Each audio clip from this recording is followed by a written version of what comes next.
Spy Cops Info Podcast, a series on the secret undercover political police who spied on over 1,000 campaign groups since 1968.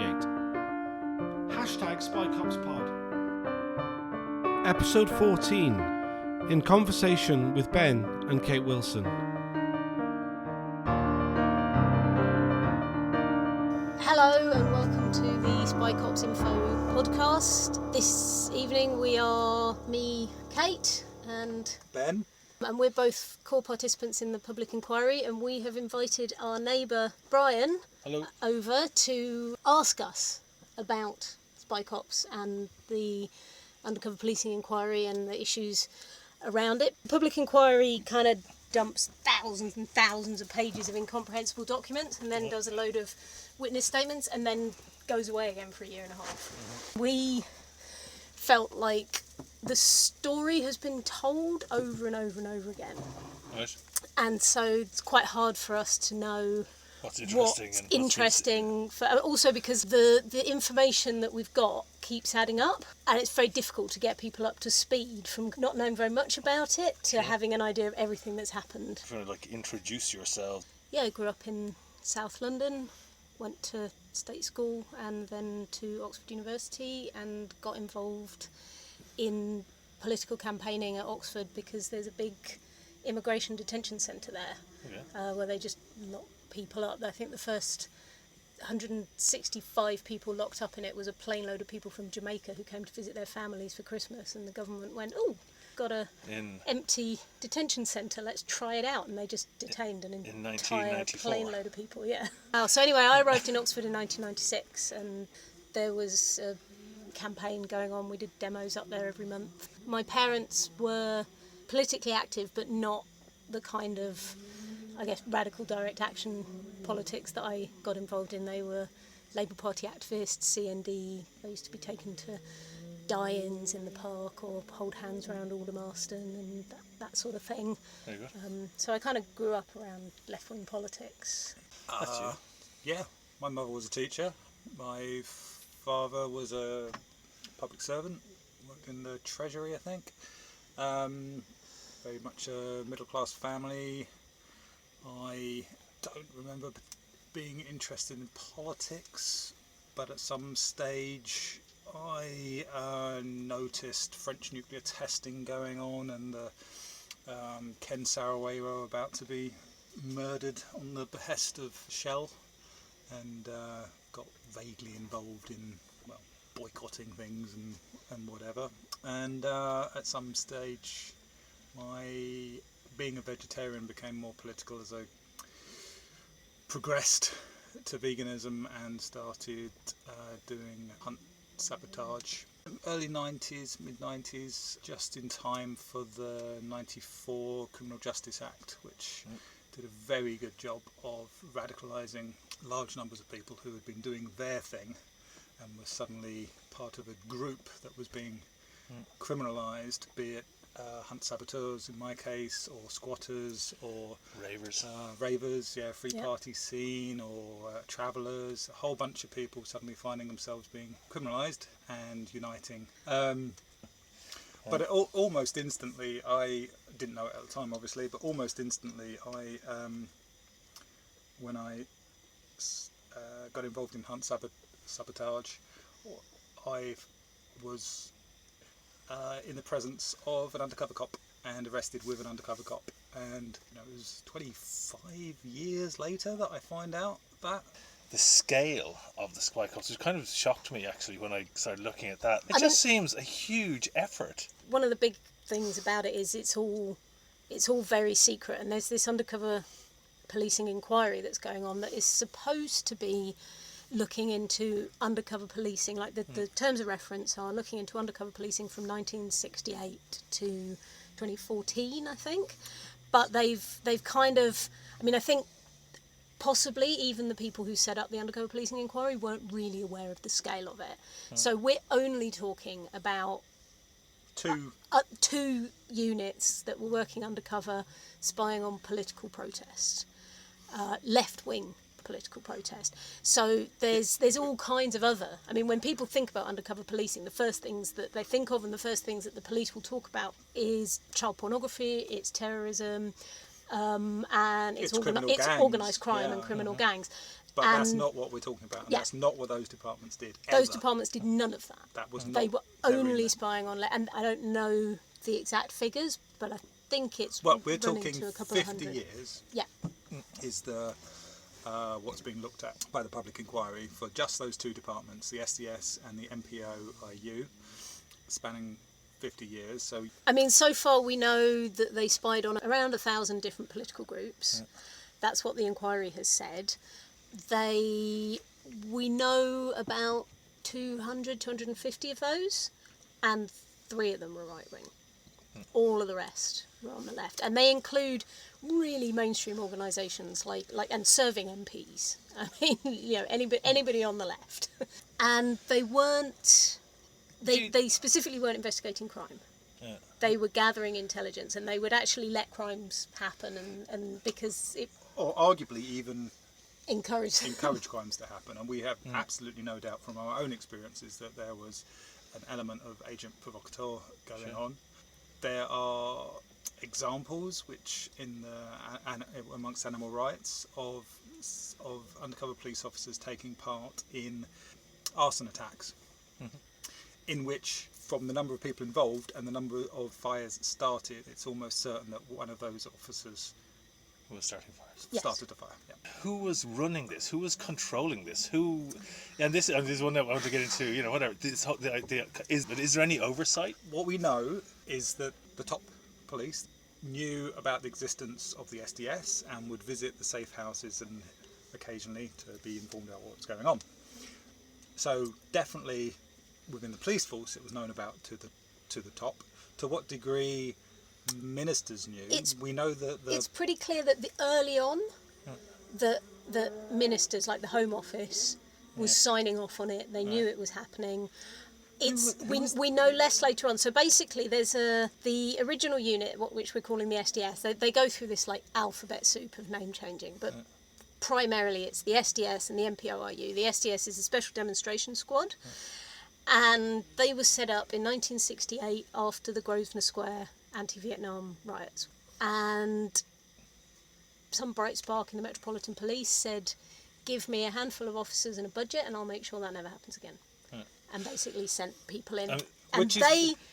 Which is where we get to the fact that this isn't about stopping crime, this is about controlling dissent and steering dissent, to the point that you have, for example, the very rare undercover officer who was a woman in the Women's Liberation Front, who was part of the committee that voted to change the name to the Revolutionary Women's Front, thereby making it that much more dangerous and justifiable to be spying on them. Right. Positions of influence and steering the direction of social movements.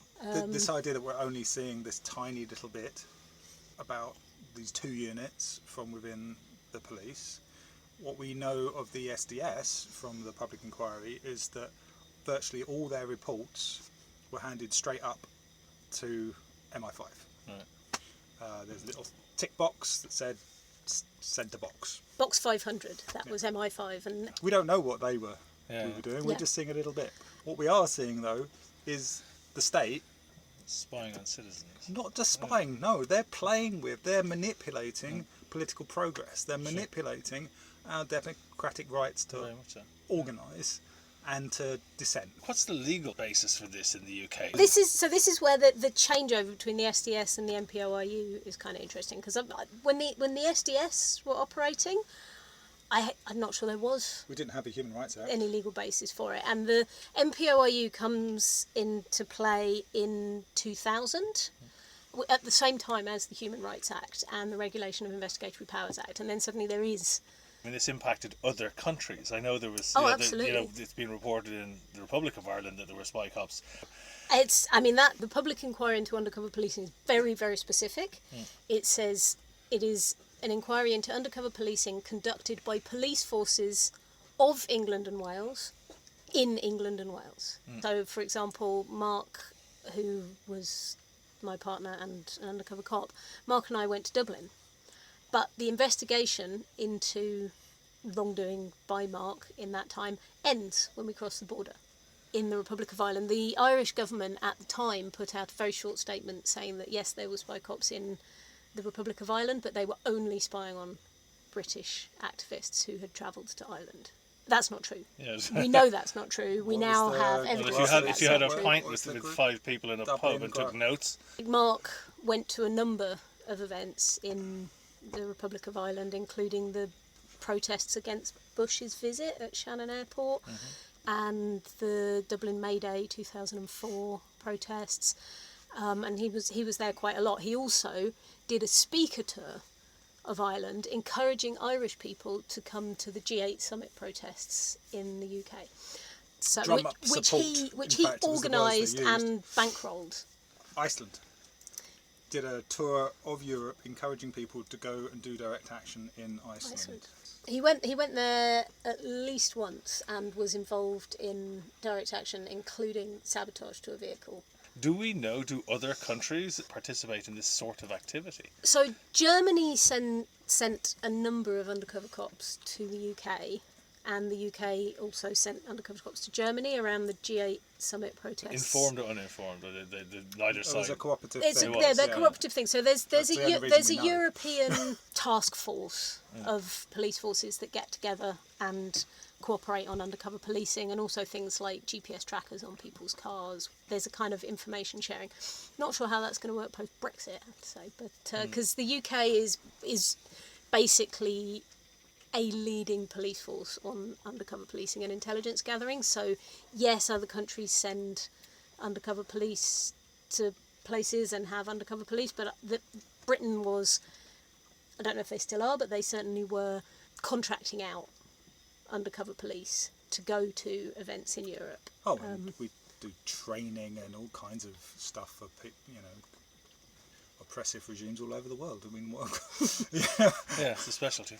Inquiry that went on before Christmas struck me as there was many aspects of it that were kind of farcical. And this idea that you couldn't record what the people were saying, that you had to have actors doing their voices and stuff. I mean, what's that all about? The inquiry's happening very slowly, and they want it to cause as little ripples as possible. And they want as many people involved to die naturally in their beds before they get to tell us what happened. And they're making it as inaccessible as possible. They're also instrumentalising COVID to a large extent to make it... Well, I mean, so there's no longer... Everything is now over Zoom, effectively, but you're not allowed to watch it from your own home. You have to go to a hotel to watch it on a video screen. But the people who are giving evidence are not there. The judge is not there. So you're seeing them on a screen, and it's quite important because I've been there and watched them. So you can't see the video stream from anywhere apart from the hotel in London, and it is actually quite important. I've listened to it from home, and then I've been there and seen it happening on the video screen, and you lose a lot. The facial expressions, the tone of voice, and also not just the facial expression of the person who's talking, but seeing the facial expressions of the lawyers who are asking the questions and the chair of the inquiry itself. I mean, so there was one really full-on moment in the last round of evidence where an undercover police officer was describing how he punched an activist in the face. And if you were listening to the audio stream of that evidence, you wouldn't have seen the smirk on the face of the barrister asking the questions, who clearly thought it was hilarious. And that sort of body language stuff is just lost when it's not a proper public space. So did they justify at all kind of measure of success, that idea of quantifying in some way your success, has made me question the figures that you see for the number of terrorist activities stopped by,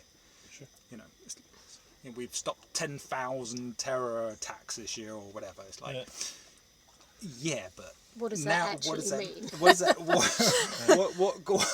Because we were there, so we know the kind of things. That, I mean, it's interesting because everything that you read is critical. like their own internal reports, and they all say, whilst we recognise that this is an extremely valuable, extremely important, cost effective, very, they make very vague, completely unspecified assertions about how important the undercover policing has been, and then provide very, very detailed criticisms about where it's been badly done. And that's their own reports on it. And there's very, very few actual examples given of actual successes, and there's quite a few of them where we were there and we were involved in the things that they're saying, this was very successfully policed, and it's rubbish. For example, Kingsnorth Power Station, the climate camp at Kingsnorth Power Station. After the event, this is an event that cost 8 million in policing, involved God knows how many different police forces. Their own internal report is highly critical of flows of information and intelligence bottlenecks and stuff like this. And specifically it's criticised as disproportionate policing. There were judicial reviews, there were 3,000 stop and searches which were ruled to have been unlawful, payouts to God knows how many people. This is one of the successes of, if we have good intelligence from undercover policing, we can proportionately police. The internal police reviews of the policing of that event specifically criticise intelligence coming out of the camp, saying that it fed into a feedback loop that ramped up the aggressiveness of the policing outside the camp and was one of the reasons why it was aggressively over-policed. The other example that springs to mind is June the 18th, 1999, where they actually had an undercover officer. The Metropolitan Police had an undercover officer embedded in the organising group. Reclaim Street. He'd been around for 4 or 5 years. He was, very right there in the kind of group that was plotting out the logistics for that event. But policing of events in the City of London is done by City of London Police, who weren't given that intelligence and were basically set up to fail by the Metropolitan Police, who knew exactly what was going to happen on the day. Where it was going to happen, who was going to do it, how they were going to do it. They didn't pass on this information. They let the City of London Police completely lose control and then took over the budget they came in afterwards, for special events in the City we'll of London. Do this from now on. And I knew 6 of these undercover officers over a 12-year period. And I've now seen quite a lot of the reporting that they were doing on events that I attended. So much of what was going on, and also looking at the stuff from way back. I mean, this isn't something that started in 1999, looking at stuff coming out from the late 60s, 70s, early 80s. So much of what was going on was about justifying the existence of the operations. Sure. These were self-justifying operations. They got the funding based on the intelligence that they produced, and they got that funding to produce more intelligence, and so they would be coming back and they would be saying, this group's really interesting. That was it's a sexed up dossier. Everybody in every stage is kind of bigging it up, bigging up what they're doing, bigging up the importance of this, and every year this justifies their continued deployment. It justifies their management's continued budget. It justifies the continuation, existence of the whole department, and right up the chain, they're all lying. It's totally conscious. We're looking at authorisation applications that they're submitting higher up the chain to get permission. Just going, this is mental. These authorisation documents go to people of a higher rank. Officers outside of the actual department, outside of that. Outside of the unit. Yeah. Is there something in the nature of the way the police are organised in the UK that it leads to this kind of stuff? I think there's like 42 different police forces in the UK or something, and they all hate the Met.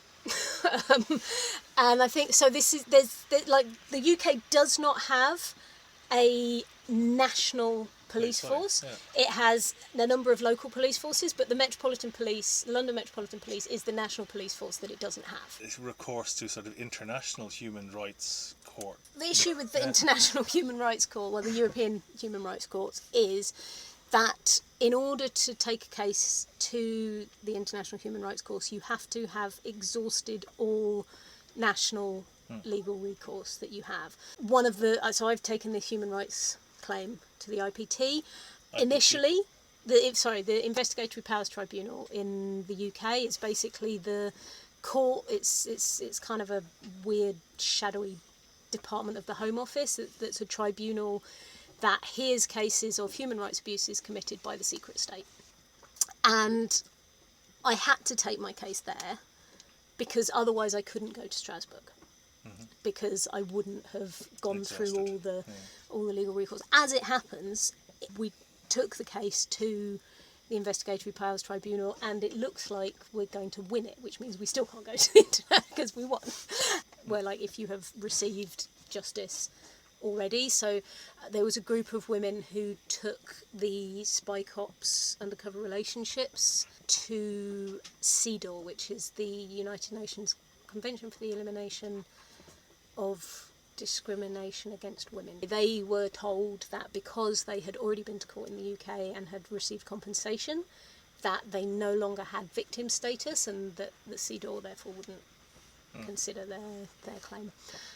So it's quite complicated actually to take stuff to the international court. This business with the relationships, was that frowned upon? Was that encouraged? That's one of the big questions that we took to court, was about to what extent was this a tactic that was being used. And knowledge to what extent? And known about all the way up the chain. And it was quite interesting because at the same week that we were in court and the police were saying there was no knowledge up the chain, there was this was absolutely these guys on their own, rogue officers. At the same week that was going on, you had Spy Cops officers from the 1970s giving evidence where they basically said, yeah, of course, it was known. This guy was a womanizer. It was well known that he was a womanizer. We used to make jokes with the commanding officers. There's 27 women who are core participants in the public inquiry because they had relationships. There are others who have chosen not to take part. I think when we were preparing the case to say, well, it's all very well to say that Mark was a rogue officer, and it's kind of, if you looked at my relationship in isolation, you could possibly get away with saying that. I don't think you could, given the evidence, but it becomes completely ridiculous when you look at the extent and the scope, and it's like you could have failed to notice it once. I think we came to the figure of over 50 women known to have had relationships, so there were only 27. I mean, the idea that Mark was keeping this a secret is nonsense. It's absolute nonsense. I mean, Mark has said that it's nonsense. He gave evidence to the Home Affairs Select Committee in which he says a whole bunch of stuff, including saying it's absolutely impossible that my handlers didn't know. They knew who I was with, they knew where I was sleeping every night. You can see in the contact logs that every night we've got, before he goes to bed, he would send a text message to his handler, good night. And likewise in the morning, first thing that happens is like there's a contact. So it's like constant all day, dozens of times a day they're in communication with each other, and last thing at night. So his handler knows where he is, who he's going out for drinks with, where and he's who sleeping. he is with, when he's not at his operational address. If he's sleeping somewhere else, his handler knows about it. That's how they operate. To imagine that he couldn't have known over the 7-9 years, whatever it is, of the deployment, couldn't have known, couldn't cross his mind. This is supposedly a professional intelligence gathering unit. They couldn't figure out that when a guy's sleeping at somebody else's house, there might be something going on. Has there been any show of remorse for having done something that's really immoral from any of these guys? I mean, there has been a public apology to several of the women who had relationships from the Metropolitan Police. There have been some of the officers who have expressed remorse, but it's very complicated listening to any of the statements or interviews given by the officers themselves. The mental illness there is palpable. You know, these people were living double lives. Mark, in his evidence to the Home Affairs Select Committee, there's this point in the transcript where you're reading it, and he's asked if he deceived us, the women that he was with, and he talks about one woman and he says no. And you can see the confusion in the interviewers who are like, what do you mean no? And he's like, well, no, they had a relationship with Mark Stone, and Mark Stone loved them very much, and he's talking about himself in the third person as these like two separate people. Mark Kennedy did his job and he was a good policeman, and Mark Stone was a good activist and a loving partner, and it's just like, you are mental, man, like what the fuck? To touch on that, has there been any psychiatrists involved, or therapists, to talk to these guys? That's interesting. Well, during his deployment, he is supposed to have a regular the exact number of times is actually redacted, so we don't know how often he's supposed to. It's always like a black redaction, but he's supposed to see this person on a regular basis, and what we know is that didn't happen, and he was suing them, suing the police for his trauma. Yes, he was suing the police for emotional damages. I don't know what came of that. And there's a few of the officers who have subsequently kind of turned against the police and said, your duty of care to me as an employer, you didn't do it. Likewise, the police are investigating a number of these officers for potential criminal offences, either because of the relationships that they had or because of crimes that they might have committed whilst undercover.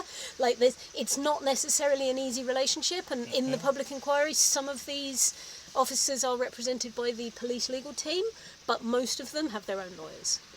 And there is a definite sense that there may be a conflict of interest, and I think fundamentally these police officers know that they will be hung out to dry. To protect the top brass, and you can see it happening. With Mark. Mark is totally being hung out to dry. If they could make it all disappear by being about bad apples, then they totally would. And they're trying to have their cake and eat it very much. Have things improved? Are they going to improve? How do you improve this? What's the future? They don't want to, and are not going to. Like the Chisbill, the threatened erosion of the existence of the Human Rights Act in British law. The state has been using these political policing units to control dissent and to maintain the status quo, and obviously they don't want to let go of that ability, and they're not going to. And when we catch them, what happens is they change the name of the departments. The MPOU stopped existing in 2012, shortly after this whole thing blew up, but it hasn't gone away. It's just changed its fucking initials. I mean, it's several times actually since then. The alphabet soup has shuffled, but the political policing undercover cops are still out there. They get caught out once, so people are going to be on the lookout for for this kind of thing. How you can catch them, I don't know. I mean, we have facial recognition, we have all kinds of techniques, these days, so you can. Yeah. Well, I mean, I think it must be doing the kind of infiltration that they were doing with us. Has got to be getting harder because of social media. Yeah, like these days, because of social media. Well, you can infiltrate people. The ability to disrupt social movements through social media has probably grown because our networks of trust, face-to-face organising, were really badly impacted, destroyed, basically. Like 2010 is an end of things for a lot of organising that was going on it was quite devastating. 2010 Why do you say was 2010? because that's when the news broke. That's when we found out that there was so much Mark Kennedy was uncovered. There was like 6 of them exposed in the space of. And that was as a result of social media? How did they get exposed? No, it was it's the way that they became exposed was mainly through the intimate relationships that they had with women. Part of the reason why we are sure that the intimate relationships was a tactic is because when you sit down together in a room with women who have had relationships with a number of different officers over a period of decades and talk about the experiences that you had and how those relationships were. There's a format. There are formats, yeah. And one of the formats was ending the relationship by faking an emotional breakdown, basically setting the scene, leaving people extremely distressed and worried about their loved one. And a number of the women who that happened to went in search of their partner who had had an emotional breakdown and disappeared, and started to have suspicions and started to find stuff out. Things that led people to realise that the person that they had been with wasn't real. And there was basically a coming together of different experiences in 2010. Because we're talking about people over decades. Who had this experience and had suspicions and paranoia, but no confirmation. It snowballed. And one of the Guardian journalists worked on the story, and just like over a period of 6 months or so, I think it was like 6-7 officers confirmed by the police as having been undercover cops, and devastating effect on a whole bunch of different movements. Like, how can you work with people when you know that other people have had the experience of their lover for 6 years being a cop? The person who came to you to join an action was a cop. People not on the periphery watching. Yeah, the person who comes to you and says, hey, we're organising this great thing, do you want to be involved? The person who was the general secretary of the branch of the political group that you were involved in was a cop. The treasurer of the account for the funds for the action that you were, how can you organise any more? It was devastating for a generation. But 2010 was also a shift. So 2010 was Millbank. Student protests.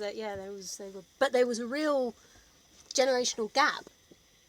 With no continuity, passing on of just like passing on of paranoia. That was our legacy. Yeah, exactly. Our legacy was the world is full of cops. So and I think one of the really important things about it is the understanding that there is a narrative in Britain about freedom and democracy and political choice. The reality is very, very different, and the role of the police in managing political possibilities is much greater than the democratic narrative would suggest. And particularly, I think it's really significant for those of us who grew up during the 1980s or before, this idea that the communist bloc, they were not free. They had these secret police units, and who would theirs came to an end. Ours are still out there. Compared to, say, what happened in East Germany with the Stasi, or all of these, like Romania, or places where there was a process of kind of truth and reconciliation. That is not what is happening here, and it is not what is happening here because the establishment has no intention of allowing a free and democratic society. And that, even as an anarchist, had some fairly cynical ideas about politics, the extent of establishment control of left-wing political movements that has come out through the course of this Spike Ops scandal surprised me. What would be your ideal scenario? Ideal scenario would be the enlightenment of people about the manipulation that the state establishment has and the political choices that we have.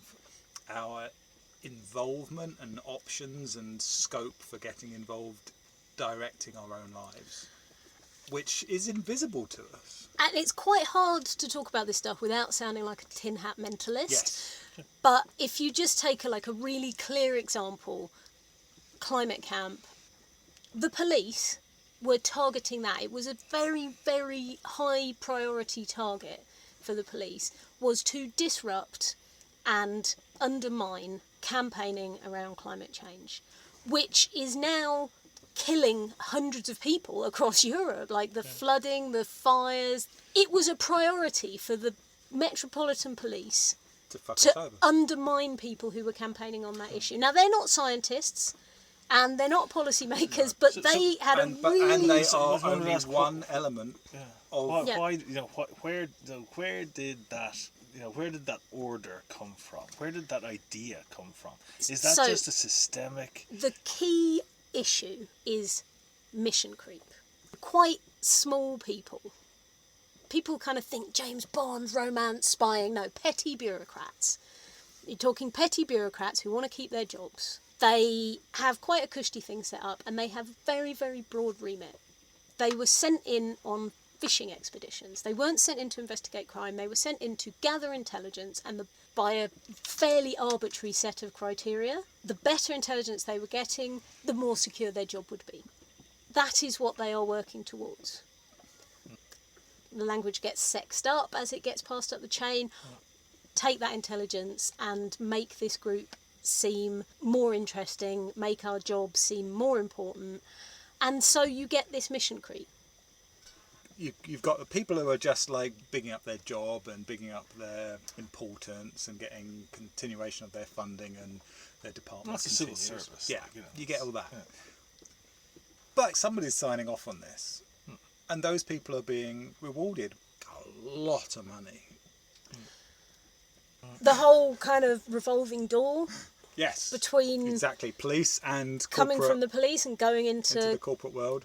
World. Oh yeah. Who makes the decision to go after the climate change people? At the time that the decisions were being made about Mark Kennedy, there was ACPO-TAM. ACPO is the Association of Chief of Police Officers. It was a private company. I don't quite know how it works, like public-private partnership thing, but the ACPO was a private company. Private company. And there was something called... It's complicated. ACPO-TAM. Terrorism and Associated Matters. That was us. We're the Associated Matters. And they would have meetings where they set priorities. Most of the time they just whinged about funding and how they could get more funding. But decisions about what Mark was going to do were basically led by what Mark wanted to do. There's a lot of self-tasking going on. But if you give an operative that level of decision-making ability, surely, it encourages corruption. I think it probably does attract people with a dubious moral compass. But I think it probably also makes corrupt people, because people are being trained to lie and people are being rewarded for lying, and the more that they lie, the better the rewards. Is this a role that police should have at all? No. No, absolutely not. What you can never justify is interference in democratic political processes and in opinion forming and in dissent. The country is poorer for the loss of disrupting progressive change. We are poorer for it. In fact, Europe is on fire because of it. Having been a target of this myself, I am increasingly sceptical of the policing that claims to be anti-terror. Yeah. Awful things that happened, don't justify the characterisation and targeting of an entire community. And that is effectively what happened with us. So the undercover police were sent in to target a community centre. Ran a cafe, it had a bar, it had an events room, it hosted a vast range of political and community groups and meetings, from, gardening collectives to people planning protest against the G8. Oh, post office closures. It was reported on by Mark Kennedy. And they explicitly targeted the entire community. It's not about policing violence, it's about controlling people's ideas, demonising an entire community. Not to mention justifying your own existence and budget, and playing things up and making things happen that wouldn't have happened otherwise. How do you stop it? We need to expose it. We need to always challenge the unaccountability and the impunity that defines our political processes. How do you go about exposing it? Because one of the things you guys have mentioned several times, the whole sort of tin hat, We're These things are not rare quite events. lucky in that we are actually getting disclosure and evidence from public inquiry, but also through Kate's investigatory powers tribunal, the disclosure there. So there's evidence there to back it up. If you could say this is only the case under a Tory government or under a Labour government, it has made no difference. It makes no difference. The government changes once every 4 years or 10 years or 20 years or whatever. The people that run the country don't change that regularly. And just the role of public servants. Top-ranking police officers don't change with the change of government. And we're talking about a police force which has been spying on elected left-wing members of parliament. The idea of defunding the police is an important one, and clearly defining and limiting what it is the police are supposed to be doing, and removing funding for things that are outside of that remit, and the discretionary powers of the police to target protest. There is huge political discretion in what the police do and in the decisions that they make. Because you talk about the Met Police who have taken over this role of the National Police. I do think, looking specifically at the Metropolitan Police, that it is so rotten. The Daniel Morgan inquiry basically found that the Metropolitan Police were institutionally corrupt. At which point I think that there is a serious argument for saying this police force needs to be disbanded and you need to start again. I think they are unredeemable. So is there any light at the end of the tunnel? No. This hasn't gone away. Undercover policing has been exposed. It's no longer just paranoia. We knew about the corporate spies, like the private detectives sent by McDonald's into London Greenpeace who outnumbered the actual members of the group. We knew about that. Now we know for certain, absolutely categorically, that the police are involved in manipulating and disrupting political campaigning. No question about it, it's reality. Knowing that is a big step forward.